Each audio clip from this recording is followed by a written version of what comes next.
Olá, como foi servir ao exército bem no ano em que os bolsonaristas acamparam na beira dos quartéis? Sim, pode não parecer que faz tanto tempo, mas foi bem no meu ânus isso. Bem no meu ano. Ninguém entrou no meu ânus. Mas se eu for definir em uma palavra, eu diria que foi engraçado pra cacete. Porque veja bem, meus amigos, era chato pra caralho? Era. Porra, a gente chegava todo santo dia e eles ficavam cantando a manhã inteira pra gente cantos do exército e nacional e a gente ficava tipo, que porra é essa? Nem que era bolsonarista gostava. Ficava todo mundo incrédulo com tamanha bobice dos caras. Era um TG, tá ligado? A gente não ia fazer porra nenhuma. Era 200 moleque de 18 anos. Mas por outro lado, tinham muitos mais pontos engraçados do que chatos. Por exemplo, quando a gente chegava de carro e eles ficavam na frente do portão e a gente não tava fardado, eles falavam, não pode entrar. Aí a gente mostrava a insígnia do exército e eles faziam assim. Sendo que a gente era um bando de bosta. Outra coisa muito engraçada era que eles faziam comida lá, porque eles estavam literalmente acampados. Aí quando a gente tava de guarda, a gente ia lá e pegava a comida deles. A gente falava, ô, dá um cafezinho, dá um pedaço de carne. Os caras já fizeram churrasco na minha vez. Os caras estavam fazendo churrasco. Outro fato muito engraçado era que sempre que a gente levantava, eles batiam continência e faziam assim, tipo... Irmão, a gente é uns bosta, vocês são idiotas, vocês são bobo da cabeça? Teve uma vez um fato muito engraçado que estavam todos lá na frente cantando e tava bem na hora da minha guarda, que era de tarde. Aí chegou uns amigos meus adiantados, umas 9 da noite, que eu fazia das 6 às 10, e a gente ficou literalmente jogando truco na frente deles. E eles lá assim, meu Deus, é o exército, vai salvar o Brasil. Se nem o general de vocês conseguiu fazer alguma coisa... Por que caralho vocês achavam que a gente, atiradores obrigatórios, íamos fazer? Não faz sentido. Também era muito engraçado chamar a atenção deles, porque era só por diversão. E eles obedeciam, tipo, a gente falava, tira essa cadeira daí, sai daí, e eles saíam. Uns marmanjos, 50 anos, dono de empresa, obedecendo o Luizinho Fotocópia. Mas era isso, era chato pra caralho ouvir eles cantando e eles atrapalhando a passagem dos carros. Mas era muito mais engraçado ver eles obedecendo a gente que nem um bando de idiota. O exército foi uma porra, mas isso era engraçado pra...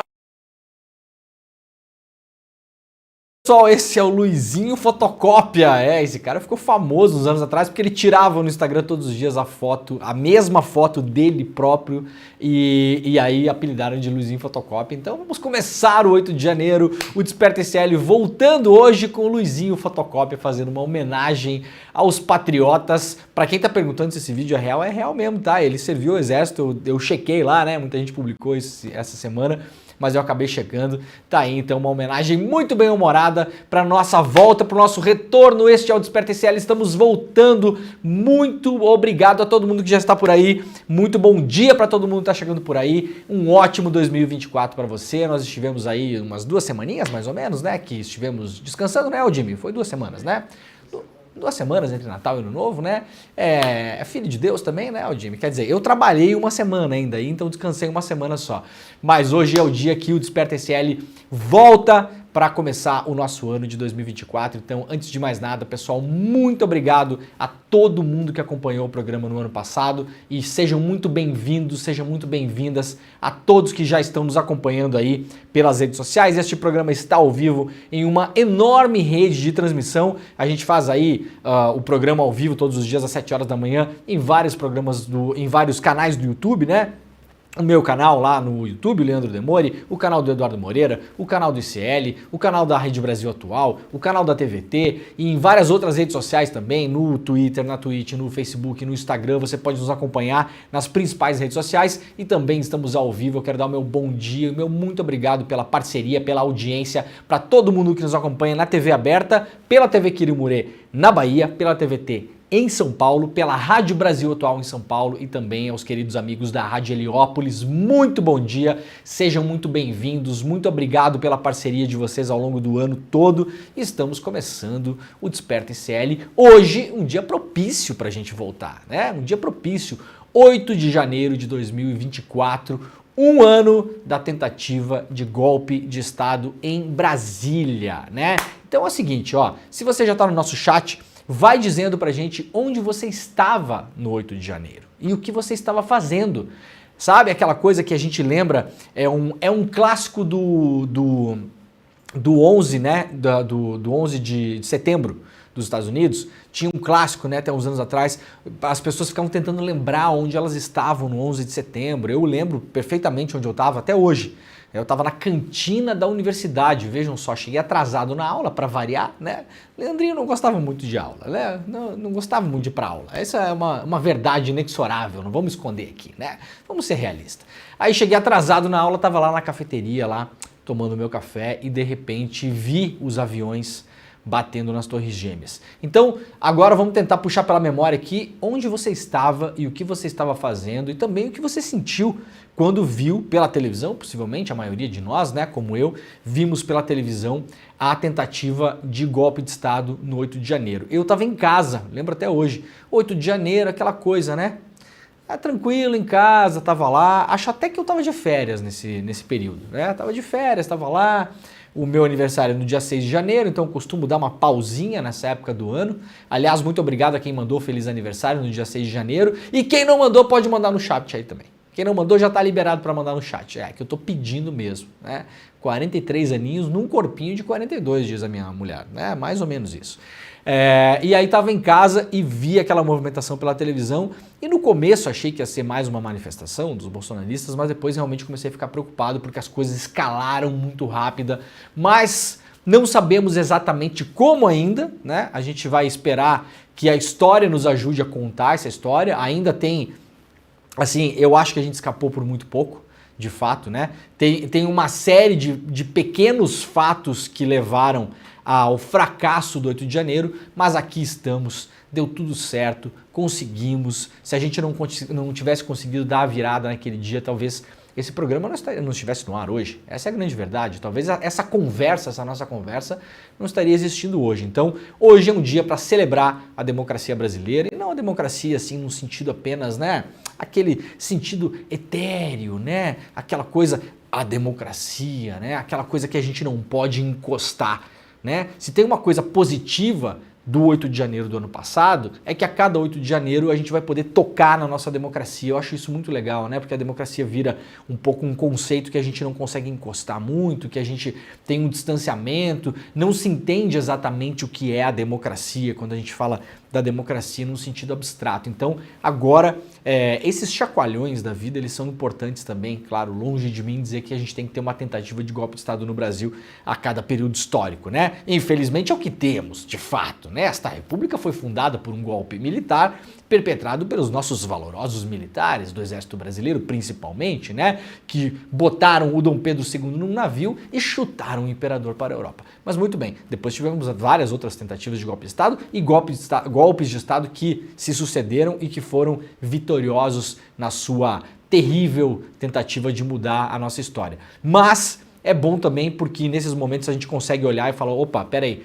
agora eu entendo o que é a democracia, de fato, né? A democracia é que a gente possa continuar minimamente levando a nossa vida da maneira como nós gostaríamos que ela fosse levada, com as nossas escolhas, com o nosso poder de voto e não só, né? A democracia é muito isso também, né? É a nossa democracia imperfeita, as nossas coisas que não andam muito bem muitas vezes, aquela coisa toda, mas é o melhor sistema de governo, tirando todos os outros, né? O menos pior, como se diz por aí. Então, muito obrigado a todo mundo que também celebrou essa data, que está celebrando essa data.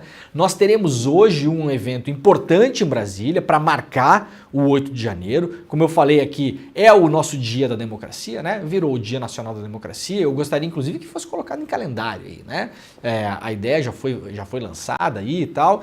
Poderia ser lançado em calendário, não sei se isso passaria na Câmara dos Deputados do senhor Arthur Lira, que não é um cara que apressa muito, né? Esse tipo de coisa. Mas poderia ser um dia oficial, o Dia Nacional da Democracia, o Dia Nacional da Defesa da Democracia, aquela coisa toda, né? Não sei se seria possível, mas seria muito interessante pra gente ter esse dia como um marco de fato. E por que não? E por que não também um feriado? Temos vários feriados por aí que, né? Podemos dizer que esse feriado é um feriado mais importante do que vários outros feriados que temos aí nesse país, né? De todo modo, enquanto não temos o dia oficial, hoje teremos um evento em Brasília, vai ter a presença lá de ministros de Estado, do presidente Lula, do STF, de deputados, de governadores, alguns irão, alguns não irão, depois vamos falar aqui os que não irão, né? Obviamente vocês já podem imaginar quem são. E aí uma coisa importante, nós teremos hoje aqui no ICL a transmissão desse ato, que vai começar aí pelo meio da tarde, lá pelas 3 horas da tarde. Então, atenção, tem o Desperta ICL agora, às 8 horas começa o ICL Notícias, primeira edição. Vocês sabem que nós vamos até o meio-dia com os nossos programas, então tem todos os programas do ICL agora até o meio-dia. Depois você para, almoça, dá uma descansada se você puder, né? Quem puder, quem não puder não vai descansar, obviamente, né? E quem não quiser também não precisa, tá? E aí, às 3 horas da tarde, nós começaremos uma transmissão ao vivo aqui no ICL com o nosso time de comentaristas. A gente vai transmitir os atos em Brasília e vai comentar os atos enquanto as coisas se sucedem na capital federal. Então, se você quiser acompanhar o ato hoje, fica ligado nos canais do ICL, porque faremos a transmissão em vídeo, ao vivo, de tudo o que acontece em Brasília hoje. Tem inauguração de museu, tem homenagens, tem uma série de coisas lá. Um evento importante. A gente precisa desses ritos também, é importante, né? Quem vive em torno dos ritos sabe, tem muita gente, eu durante muitos anos não acreditava muito nos ritos, não comemorava aniversário direito, aquela coisa toda, mas fui aprendendo ao longo da vida que cada momento é um momento único, né? Olha o papo de coaching na manhã de segunda, 8 de janeiro, Jimmy, mas é verdade, né? Cada momento é um momento único, então é importante a gente celebrar como a gente celebra os nossos aniversários, os aniversários das pessoas que a gente ama, as passagens importantes que a gente tem na vida, a gente lembra das pessoas, a gente lembra quanto a gente gosta das pessoas, então é legal que a gente tenha esse ato hoje também para lembrar o quanto a gente gosta da nossa democracia, que é essa democracia que a gente consegue, ela é palpável agora, nós entendemos o que ela é. Nós quase a perdemos, então quando você quase perde uma coisa, você pensa, opa, essa coisa parece que estava garantida, mas não é bem assim, né? Uma meia dúzia de malucos pode colocar tudo a perder. Malucos não, né? Criminosos, na verdade, muitos deles já condenados, inclusive, e seguem presos. Então, a gente vai fazer a transmissão do evento hoje aqui para celebrar, é um dia de celebração, antes de mais nada, gente. No ano passado a gente estava muito preocupado, fizemos as transmissões ao vivo também, colocamos as imagens no ar, fizemos os comentários todos que tínhamos que fazer, tratamos disso ao longo do ano, muita gente presa, muita gente condenada, mas ainda os organizadores, os perpetradores, as pessoas que idealizaram, né, essa coisa toda ainda estão escapando da lei, então ainda há tempo de cobrar e nós faremos isso, mas hoje principalmente um dia para celebrar essa nossa linda, imperfeita, mas é o que nós temos, a nossa democracia brasileira, tá bom? Então a partir das 3 da tarde, fiquem ligadas, fiquem ligados que estaremos ao vivo aqui no ICL com o nosso time, o nosso super timaço, o nosso Dream Team, a nossa seleção. A seleção brasileira anda meio embaixo agora, mas nós temos a seleção do ICL, né?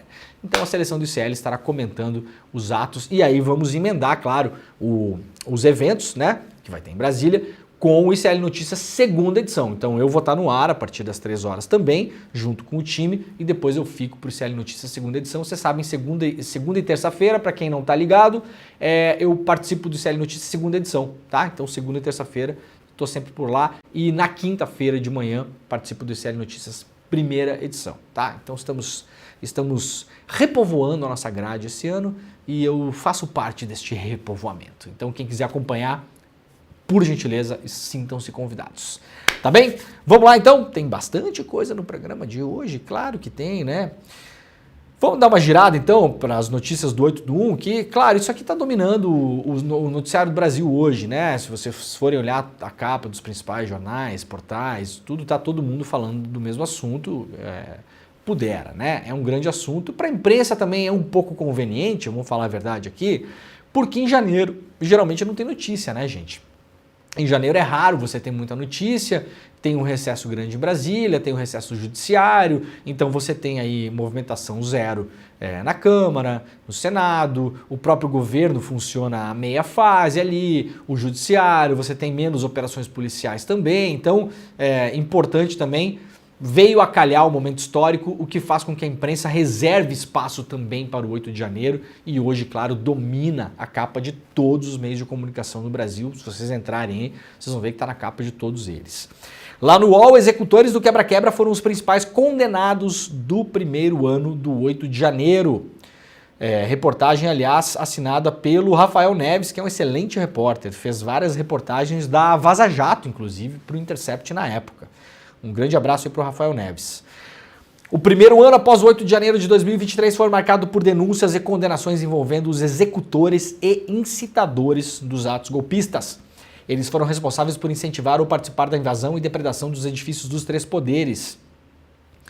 Ao todo, o balanço é esse aqui, ó, 1.354 pessoas respondem a ações penais no STF por participarem dos atos antidemocráticos. As denúncias envolvem crimes como abolição violenta do Estado Democrático de Direito, tentativa de golpe de Estado e deterioração de patrimônio tombado. Esses crimes aqui todos nós esmiuçamos ao longo do ano passado aqui no Desperta. Quem acompanha o Desperta sabe disso, né? Eu abri um por um desses crimes, coloquei aqui o Código Penal, coloquei tudo bonitinho aqui, as penas, que tipo de atitude você tem que tomar para incorrer nesses crimes, né? Então, por exemplo, a abolição violenta do Estado Democrático de Direito é um dos crimes nos quais as pessoas estão sendo enquadradas ali, né? Os crimes contra a democracia, entre aspas, por assim dizer, no geral são 3, né? Você impedir que um presidente eleito tome posse, por exemplo, né? Uma pessoa que foi votada tome posse, é um deles. Você pregar a abolição violenta do Estado Democrático de Direito não é só a tentativa material, mas você também induzir a tentativa de abolir o Estado Democrático de Direito e você jogar as Forças Armadas contra os demais poderes. Então são 3 crimes, mais ou menos, que orbitam ali. O STF optou, no geral, nesse caso dos golpistas, para usar a abolição violenta do Estado Democrático de Direito. É o principal deles ali em relação aos crimes, esses ditos contra a democracia, contra o Estado de Direito. E aí, claro, você vai ter outras penas menores, né? Para depredação de patrimônio público tombado, por exemplo, é uma pena menor, né? Então, assim, você vai somando as penas ali e, como acontece em qualquer processo, você tem que individuar as penas para cada cidadão. Essa é a grande dificuldade do STF hoje, né? São 1.354 pessoas, tem que ir lá e falar, a dona Fátima de Tubarão, o crime, as acusações são essas, o seu fulano é esse aqui, o Zezinho é esse, a Mariazinha é esse. Então, tem essa dificuldade ali no STF. Outros 59 investigados ainda aguardam decisão pelo recebimento ou não das denúncias para tornarem-se réus, ou não, né? Todos são peixes pequenos. O grupo é composto majoritariamente por pessoas que incentivaram os atos golpistas ou participaram diretamente da invasão e depredação dos prédios públicos. O perfil vai desde donas de casa até advogados e médicos. É o caso de Aécio Lúcio Costa Pereira, o primeiro réu condenado pelo Supremo, morador de Diadema e ex-funcionário da Sabesp. Ele gravou um vídeo durante a invasão ao Senado, diretamente da mesa diretora da casa, ostentando uma camisa com os dizeres "Intervenção Militar Federal". Há várias provas aí, né, materiais evidentes do dia da invasão. Muita gente fala, não, mas as pessoas têm que ser condenadas por depredação de patrimônio público ou por invasão, não sei o quê, mas não pelos crimes contra o Estado Democrático de Direito. Ora, avalia-se sempre o objetivo de um crime, correto? O objetivo de um crime é o quê? Você, eventualmente, tem um crime em que uma pessoa mata a outra. Qual é o objetivo? Se era matar a pessoa pela condição dela de ser mulher, aquilo se encaixa no crime de feminicídio. Se era para roubar, aquilo é latrocínio, né? Então, obviamente, você tem que avaliar o motivo do crime. As pessoas que falam isso, que as penas são muito duras, que não se deveria condená-las porque elas são ali, como direi, uns abobados, né? São uns abobados, são os ignorantes que não sabem nada. Bom, gente, ignorância não livra você de cumprir a lei. Eu sempre falo isso aqui, sempre falo e sempre dou o exemplo do motorista que dirige embriagado. Você não pode, porque é um exemplo que está na mão de todo mundo, porque a maioria das pessoas dirige ou anda de carro. Você não pode dirigir embriagado. Mas seu guarda eu não sabia que não podia. Então tá, muito bem. Se não sabia, vai para casa. É assim que funciona? Não é assim que funciona.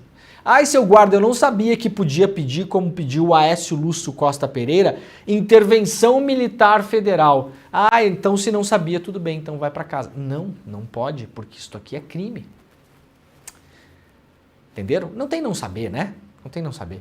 Quando você vai jogar futebol, você sabe as regras. Quando você vai jogar um outro jogo, sei lá, de botão, futebol de botão, você sabe as regras. Xadrez, você sabe as regras.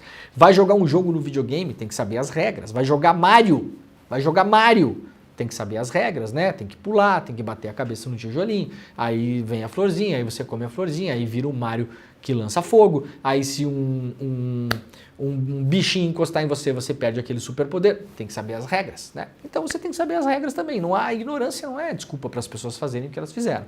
de fato, né? Aécio foi condenado a 17 anos de prisão por participar da tentativa de golpe. Além dele, outros 29 réus já receberam penas que variam de 12 a 17 anos de prisão em regime fechado inicialmente. Outros 200 réus aguardam julgamento. Vamos lá para a Folha de São Paulo. Militares das Forças Armadas seguem livres de responsabilização um ano após o 8 de janeiro. Oficiais da cúpula da Polícia Militar do Distrito Federal foram denunciados e presos sob acusação de conivência com os ataques do 8 de janeiro. Quase 1.400 participantes diretos e indiretos na ação da Praça dos Três Poderes. Os financiadores começaram a ser responsabilizados e cobrados tanto pelo Ministério Público Federal como pela AGU. Já os altos oficiais das Forças Armadas até o momento estão livres de responsabilização, apesar de vozes influentes nos três poderes considerarem que parte deles foi, no mínimo, omissa. No mínimo, omissa.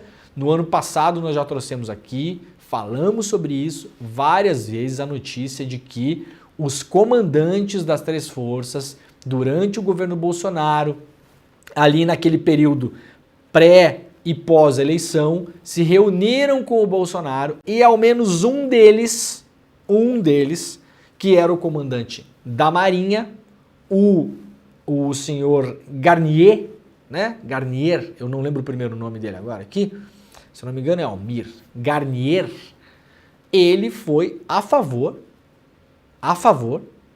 de virar a mesa e tentar evitar que o Lula assumisse. Ao menos um deles, segundo várias reportagens que saíram. Aparentemente, na época, o do Exército se negou a fazer isso e o da Aeronáutica calou-se. Em uma reunião com o Bolsonaro, reunião inclusive foi denunciada pelo Mauro Cid, braço direito do Bolsonaro. Não é o transeunte que a gente pegou na esquina e pediu a opinião da pessoa. E até agora, absolutamente nada aconteceu com essas pessoas. Onde foram parar todos os militares que estavam na cúpula do governo Bolsonaro? Até agora, absolutamente nada aconteceu com essas pessoas. O único punido por enquanto, e não foi por conta do 8 de janeiro, foi o Braga Neto, que hoje está inelegível junto com o Bolsonaro por espalhar notícias falsas sobre o sistema eleitoral brasileiro. O Braga Neto, na segunda condenação do Bolsonaro, lembrando, né, o Bolsonaro tem duas condenações. A primeira, condenado, a segunda, condenado. Na segunda condenação, que aconteceu, se não me engano, em outubro do ano passado, outubro, mais ou menos, outubro, novembro do ano passado, o Braga Neto também foi condenado. O único punido até agora. Único. Onde foram parar todos os demais? Que tinham esposas, inclusive, familiares nos acampamentos golpistas, inclusive em Brasília. Esse é um dos motivos, aliás, pelos quais o Exército não deixou que a polícia entrasse no acampamento em Brasília e debelasse o acampamento depois do vandalismo do 8 de janeiro. Vamos lembrar, aconteceu o vandalismo, a coisa deu errado, as pessoas fugiram dali e muitas pessoas que estavam lá no quebra-quebra em Brasília voltaram para o acampamento golpista na frente do QG do Exército. E houve uma tentativa de outras instituições, inclusive através do próprio Flávio Dino, na época, ministro da Justiça, de desmontar o acampamento e de prender ali dentro pessoas que tinham participado dos atos e estavam se escondendo ali. E o Exército impediu que isso acontecesse. Por quê? Porque entre os motivos estava o de que familiares de militares importantes que estavam no governo ou fora, mas de todo modo apoiando as ideias do senhor Jair Bolsonaro, estavam ali escondidos também. Ou havia vestígios de que estivessem. Até agora, absolutamente nada aconteceu com essas pessoas.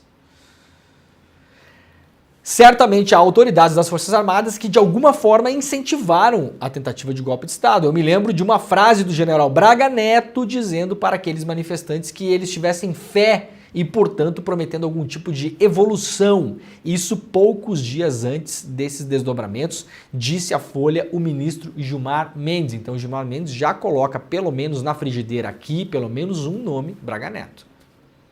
Pelo menos um nome. Tanto o Gilmar quanto o seu colega Alexandre de Moraes consideram que houve tolerância indevida da cúpula do Exército em relação ao acampamento em frente ao quartel-general da corporação em Brasília, no local onde partiram e para onde voltaram, diz aqui a Folha, como eu acabei de falar, os golpistas do 8 de janeiro.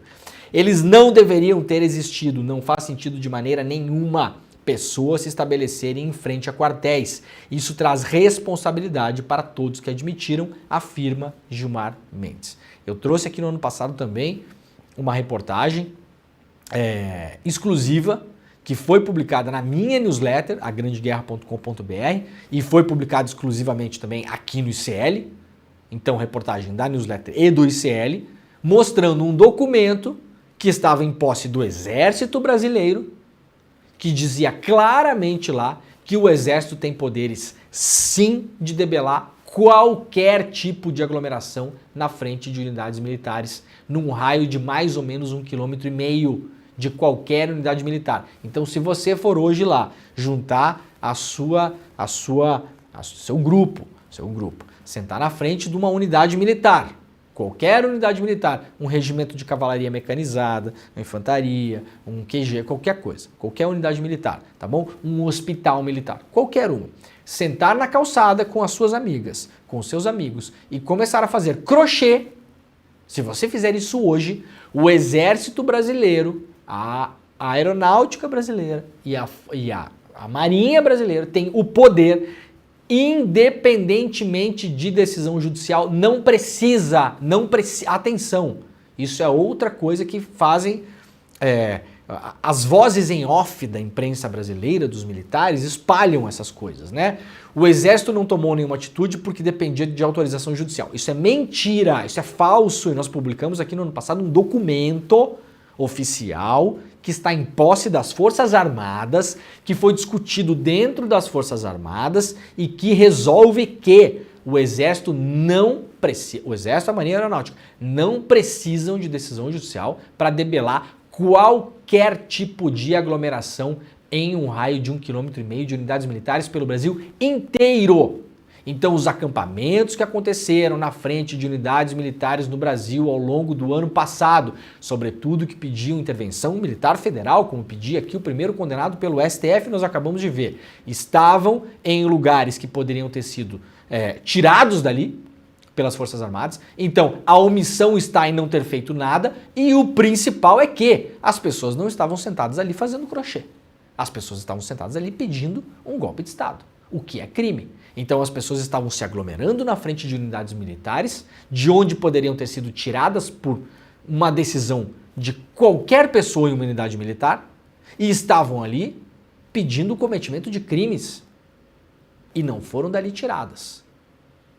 Então vejam só, é importante o que o Gilmar Mendes está falando aqui, mas isso se espalha pelo Brasil inteiro. Não é só o Braga Neto, não é só o comandante que tinha a caneta para mandar tirar os acampados da frente do QG de Brasília, da frente do QG lá do Rio de Janeiro, na Presidente Vargas, em outros lugares. Não, eu estou falando de unidades militares no Brasil inteiro. Inteiro. Porque há unidades militares em vários lugares do Brasil, como, por exemplo, na minha cidade natal, há um regimento de cavalaria mecanizado, um regimento de tanques. E as pessoas estavam ali acampadas, pedindo o cometimento de crimes. Isso não é a minha opinião, isso tá na nossa lei. Ah, mas eu não gosto desse crime, problema seu, vai morar em outro lugar. Não gosta desse crime? Tudo bem, problema seu. Vai morar num lugar onde esse crime não acontece. Vai morar, sei lá, na Arábia Saudita. Vai morar em Dubai. Se é por falta de adeus, né? Não sentiremos falta, inclusive, de Vossa Senhoria. Eu não gosto que seja crime pedir golpe de Estado. Problema seu. Então, quem era o comandante do Exército, do Regimento de Cavalaria Mecanizada? Quem é que tinha o poder lá no Paraná para tirar as pessoas de lá? Quem é que tinha o poder lá em Porto Alegre, que as pessoas estavam acampadas no centro de Porto Alegre? Quem tinha o poder para tirar as pessoas dali? Essas pessoas também têm que ser responsabilizadas. Esses anônimos, que estão até agora anônimos, passando ao largo da história. Querem ver como o Exército pune? Ah, o Exército pune. Vamos até levantar para ler isso aqui. Lá do iclnoticias.com.br, para quem não sabe, nós temos um site maravilhoso, né? O site, para quem acompanhou no ano passado, estreou o site no final do ano passado, então coloca nos seus favoritos já aí, ó, iclnoticias.com.br. Exército pune 2 oficiais por participarem dos atos golpistas do 8 de janeiro. Olha aqui, ó, temos a notícia. Ah, Leandro, você não lê as notícias que são contra a tese que você está falando. Então eu tô lendo aqui, tô lendo. Vamos ler juntos a notícia? Exército pune 2 oficiais por participarem dos atos golpistas do 8 de janeiro. Vamos ver quais são as punições.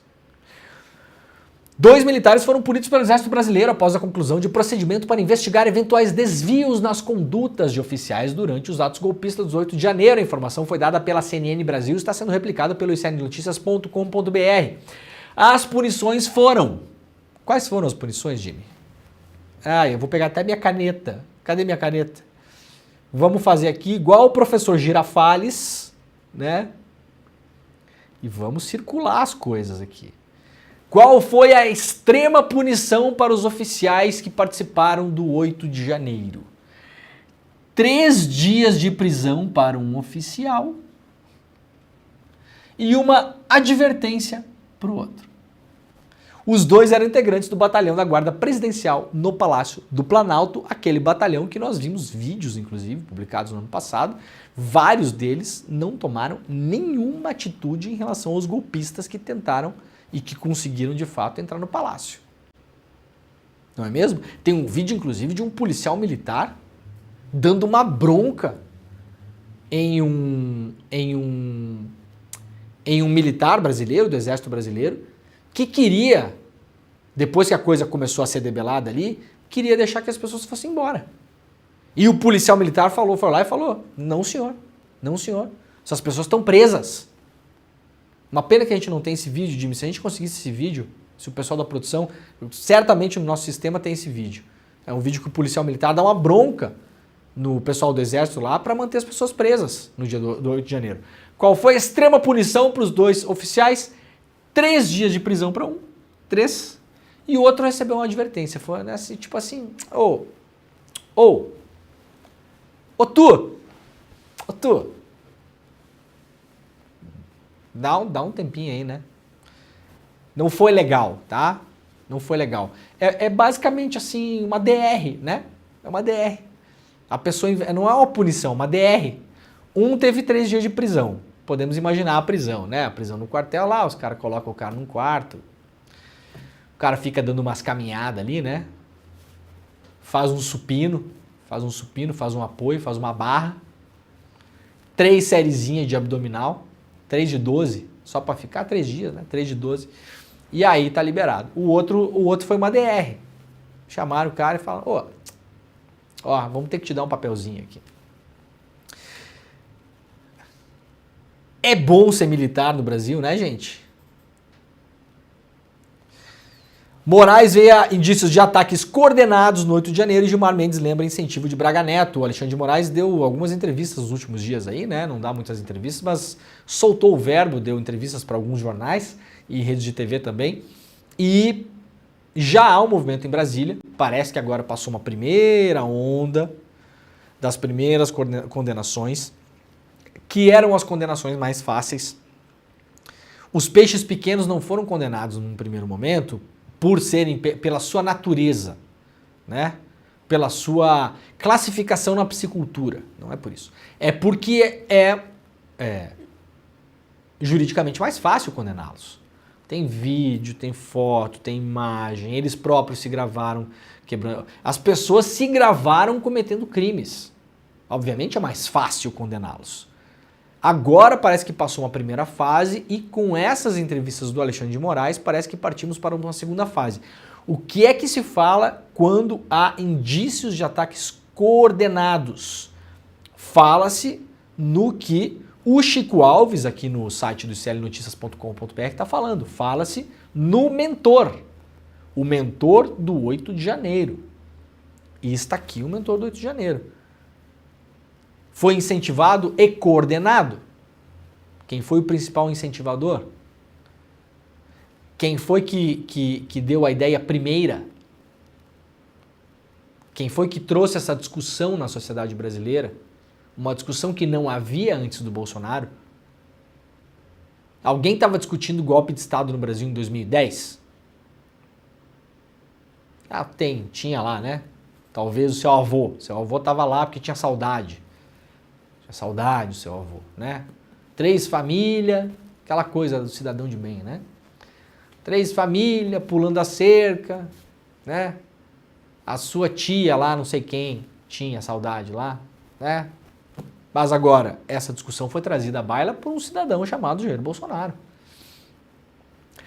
E a punição tem que chegar no cidadão chamado Jair Bolsonaro.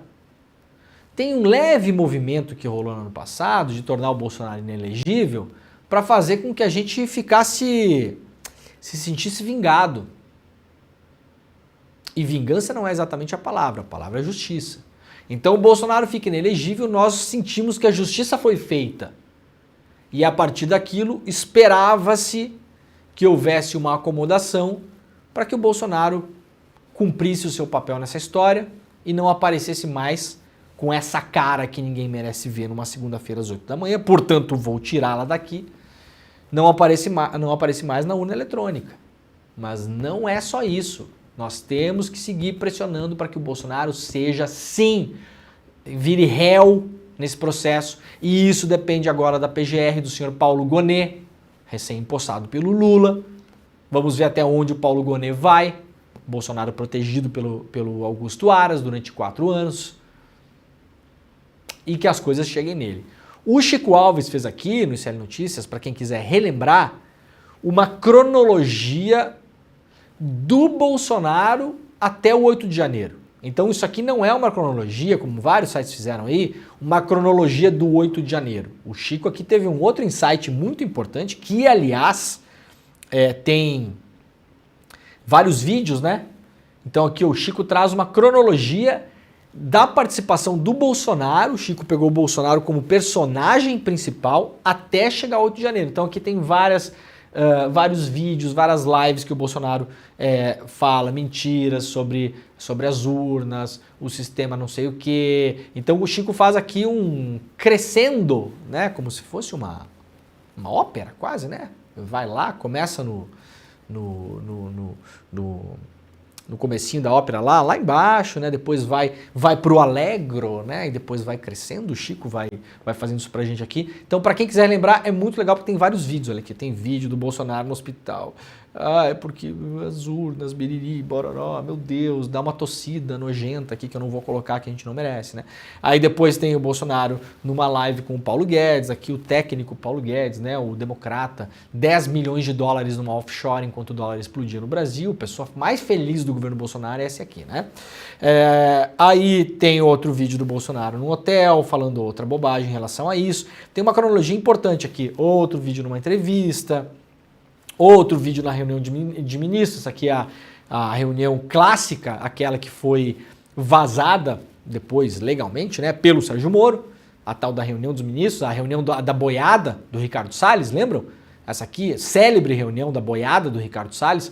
Então tá aqui, ó, Braga Neto, General Mourão, atual senador. Não vai acontecer nada com o senhor, não, senhor Mourão. O senhor estava aqui ao lado do Bolsonaro o tempo todo, quando essas coisas aconteciam. Ninguém vai falar do Mourão, não? O Mourão acho que é um cara que vai ser protegido aí, viu? Tenho a sensação, tá? Inclusive pelos ministros do STF que estão falando aí, que foi organizado e tal. Eu quero apostar que se essa coisa evoluir de fato e tentarem pegar as pessoas que organizaram filosoficamente, materialmente essa história toda, eu quero apostar que esse cidadão aqui vai passar impune. Mourão vai passar impune. Senador pelo Rio Grande do Sul. Não sabe assar um churrasco e fazer um chimarrão, Jimmy, mas virou senador pelo Rio Grande do Sul. Parabéns para os gaúchos.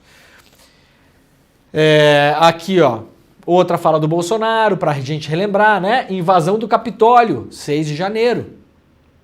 Invasão do Capitólio, 6 de janeiro, não do ano passado. Quando teve a invasão do Capitólio nos Estados Unidos, o que o Bolsonaro falou? Bolsonaro diz que pode acontecer o mesmo no Brasil. O que é que quer dizer isso aqui? O Bolsonaro não estava querendo dizer que pode acontecer o mesmo no Brasil. O O Bolsonaro estava pedindo, façam o mesmo no Brasil. Porque dizer que pode acontecer qualquer coisa, né, gente? Não é? Nave espacial com 3 extraterrestres pousa no Havaí. Leandro diz, pode acontecer o mesmo no Brasil.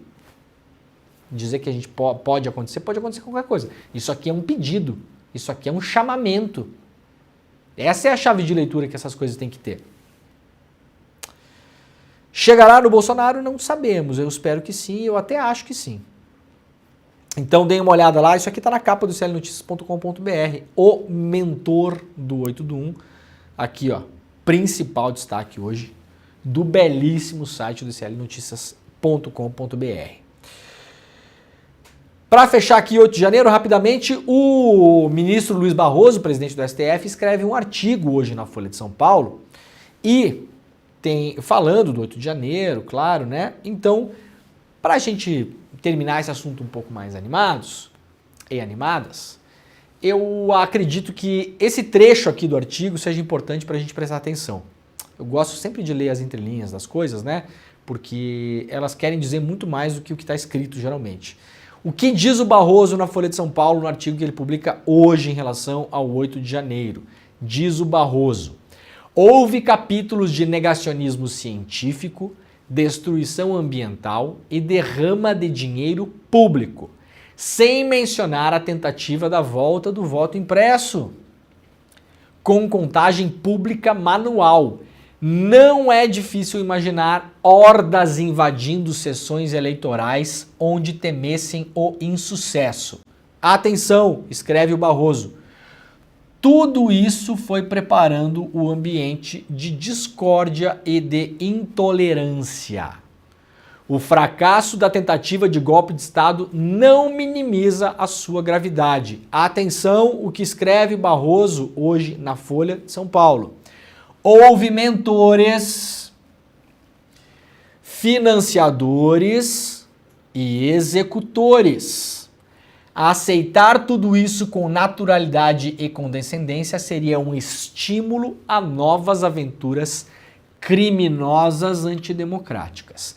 Precisamos, é certo, virar a página, mas não arrancá-la do livro da história. Então, aqui, para bom entendedor, 2 parágrafos bem analisadinhos bastam. Nós já vimos o que falou Alexandre de Moraes, já vimos o que falou Gilmar Mendes, já vimos o que falou o Barroso. Ah, eu não gosto que ministro do STF fique falando de casos que vão julgar. Bom, gente, eu também não gosto, eu não gosto de um monte de coisa. Eu não gosto de maracujá, mas tem maracujá para vender no supermercado, eu vou fazer o quê? Né? Então eu tô aqui trazendo para vocês o que falaram os ministros da Suprema Corte de um caso que eventualmente vai parar na Suprema Corte. Parece que já há um entendimento bastante sólido de ao menos 3 ministros, talvez hoje os mais importantes da Corte, Gilmar, Alexandre e Barroso, por ser até o presidente do STF, de que houve, como diz o Barroso, aqui nesse primeiro parágrafo, a criação de um ambiente de intolerância e discórdia. Então, como dizia Jandira Fegali na CPI do 8 de janeiro, o 8 de janeiro ele não surgiu do nada. Ele não foi um dia que as pessoas acordaram e decidiram ir para lá. A festa da Selma, lembram que era a senha dos vídeos espalhados pelo WhatsApp? Ah, vai ter a festa da Selma em Brasília? A festa da Selma não foi organizada no dia 7 para as pessoas aparecerem no dia 8. Então a tese que tem boa chance de vingar no STF parece que já está na praça.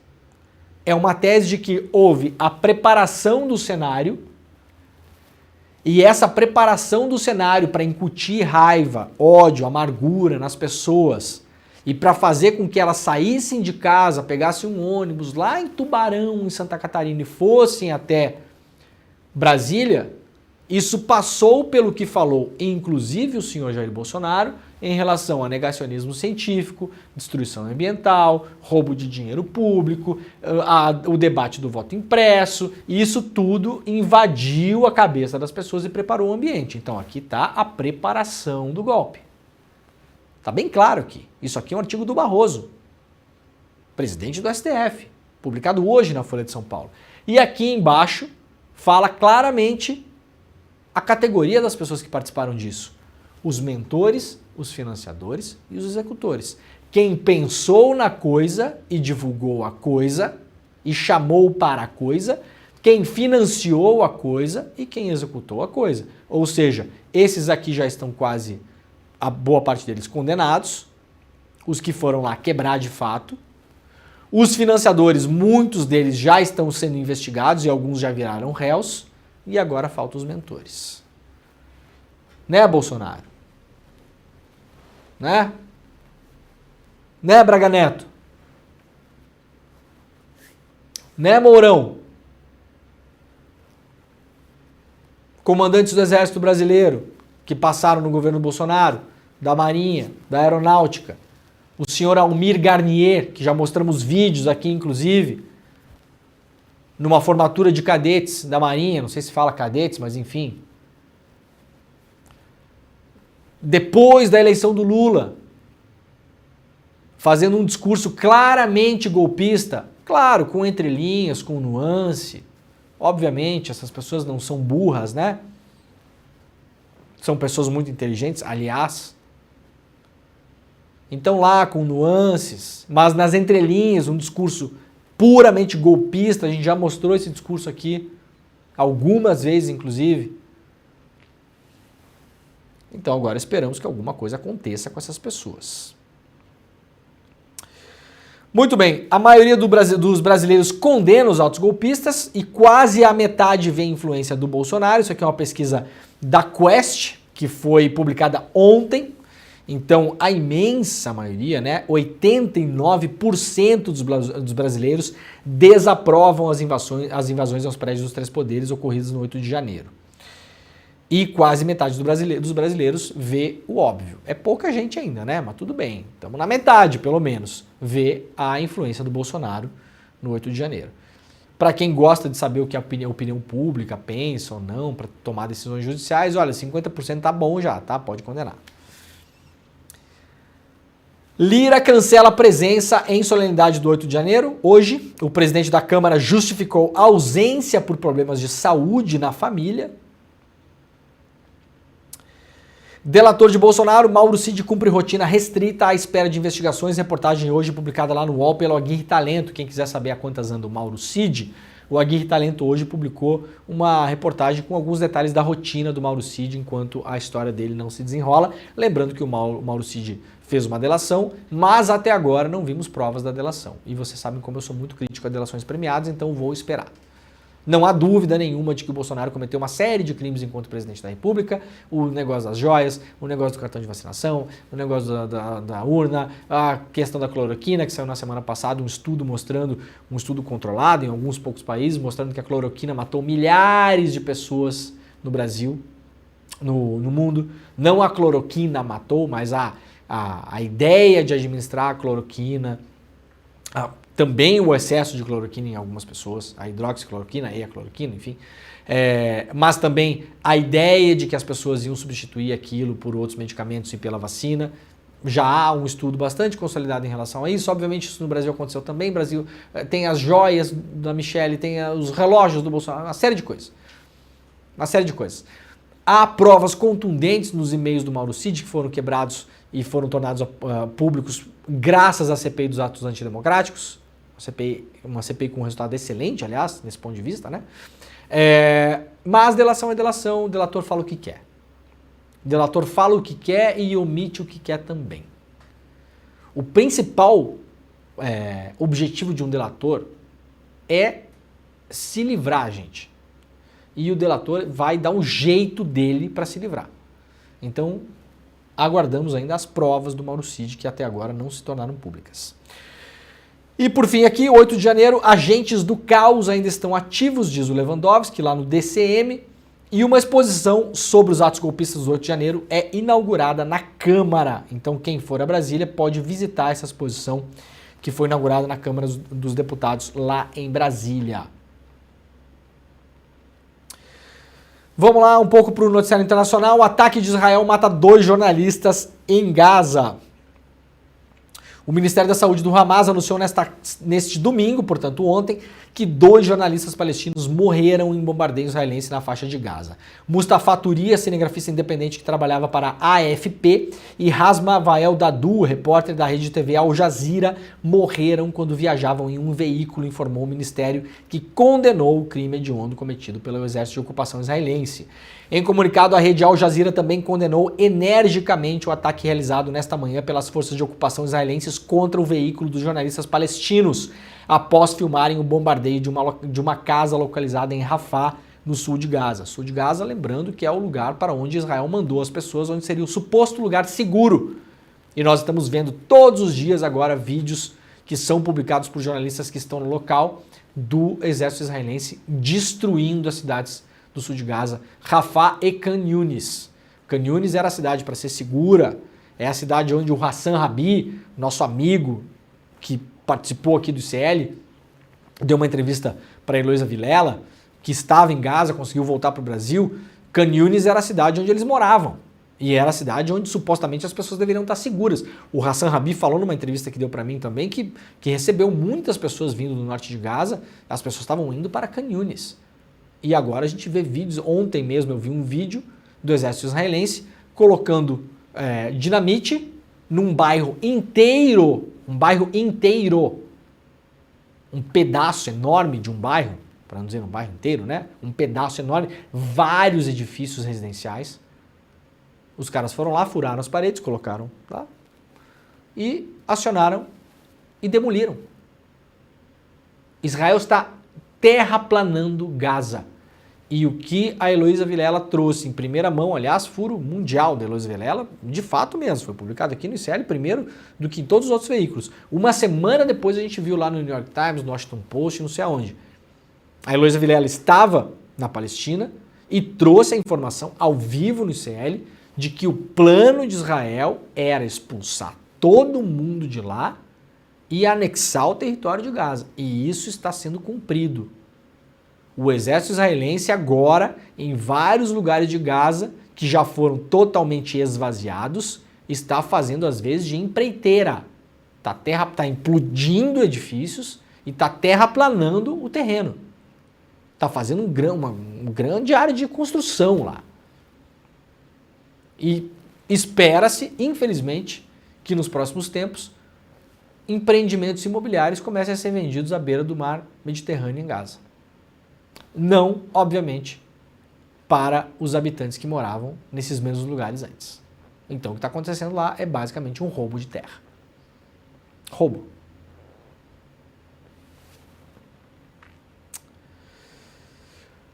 Muito bem, rapidamente aqui lá no iclnoticias.com.br, Constantino Fiuza e Paulo Figueiredo são banidos das redes sociais. A decisão foi tomada pelo ministro do Supremo Tribunal Federal, Alexandre de Moraes.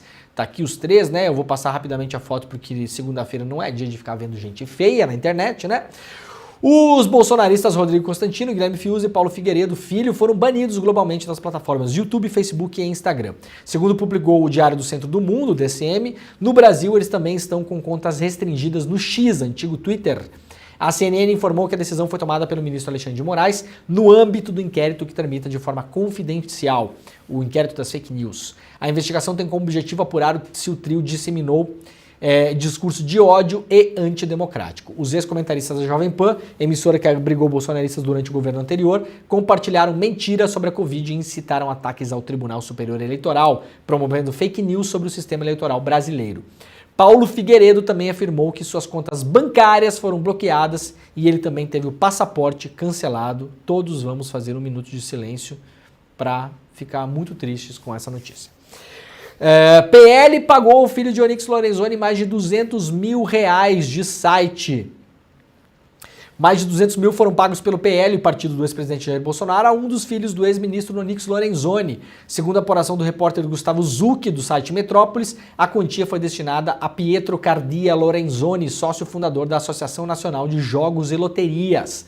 O dado, segundo a publicação, consta na prestação de contas de 2023 do PL. Também é dito que Pietro Lorenzoni, advogado, é ligado ao lobby de apostas. Os 204 mil ao filho do ex-ministro bolsonarista foram pagos em 12 transferências feitas em 31 de dezembro de 2022 e outubro de 2023. Muito bem, última notícia do dia, Petrobras abre apuração administrativa sobre a venda da refinaria sobre Bolsonaro. A auditoria da CGU identificou subvalorização da venda da refinaria ao Landulfo Alves. A gente falou sobre isso no ano passado e agora com uma prova a CGU mostra que a refinaria da Bahia, Landulfo Alves, a RLAM, foi vendida pelo senhor Paulo Guedes por um preço abaixo do mercado e isso será objeto de investigação da própria Petrobras e espero que dê impulso à reestatização dessa empresa. Infelizmente, o governo brasileiro vai perder dinheiro de qualquer modo. O governo brasileiro perdeu dinheiro vendendo a preço abaixo do mercado e vai perder dinheiro tendo que recomprar. Mas é um bem estratégico do Brasil, nunca deveria ter sido vendida pelo senhor Paulo Guedes e foi, espero que sejam investigados também os diretores da Petrobras que participaram disso. Inclusive diretores, e talvez teremos notícias sobre isso aqui no ICL em um breve tempo. E talvez diretores que participaram dessas vendas e depois foram trabalhar nas empresas que compraram as empresas que foram vendidas. Né? Uma porta giratória imediata. Tá bom, gente? O programa de hoje está acabando. Muito obrigado a todo mundo que acompanhou lá pela TVT, pela TV Quirimurê, lá na Bahia, pela Rádio Brasil Atual, também pela Rádio Heliópolis e por todas as redes sociais.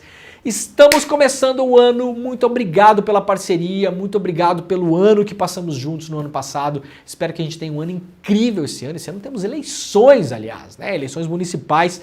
O ICL vai estar ligadaço fazendo uma super cobertura das eleições. Então fiquem por aqui, compartilhem os nossos programas, compartilhem o nosso time de comentaristas, o nosso time de jornalistas. Conheça o ICL também, conheça o ICL, icl.com.br/desperta. Clica no link, vai lá conhecer o ICL, são mais de 200 cursos. Você pode ter uma formação incrível lá pelo preço, como diz o Edu, de um sanduíche e um quissuco por mês, tá bom? Então, é isso, o programa está acabando, agora começa o ICL Notícias, primeira edição. Lembrando que às 3 da tarde nós voltamos ao vivo para transmitir o evento Pela Democracia em Brasília, com todos os nossos comentaristas, direto do estúdio e ao vivo em imagens, né? Depois emendando no ICL Notícias, segunda edição, tá bom? É isso, muito obrigado. Amanhã o Desperta está de volta. Tchau pra vocês.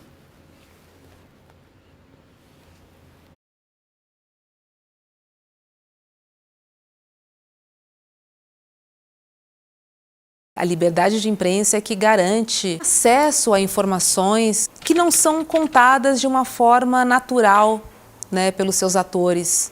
Ela faz parte da democracia, caminha lado a lado com quem quer progresso, com quem luta por direitos, porque a liberdade de expressão garante essa pluralidade de informação.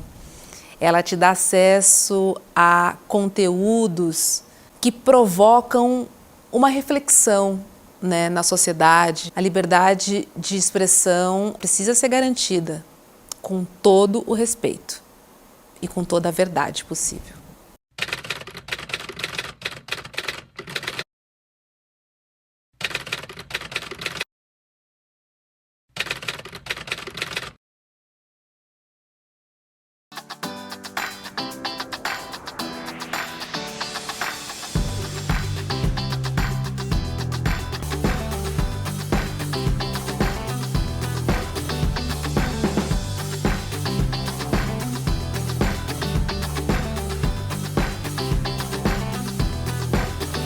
Olá pessoal, meu nome é Deni, eu sou a professora do curso de Hatha Yoga e eu vim aqui para falar um pouquinho sobre o nosso curso, todos os benefícios da prática. Então a gente tem benefícios tanto no corpo físico, se você tem alguma dor, alguma doença, venha que você vai se sentir bem. O processo de transformação vai assim lentamente, mas vai aliviando as suas dores. Ou se você está passando por alguma dificuldade, né, mental, um trabalho mais do emocional, como ansiedade ou depressão, a prática alivia os sintomas.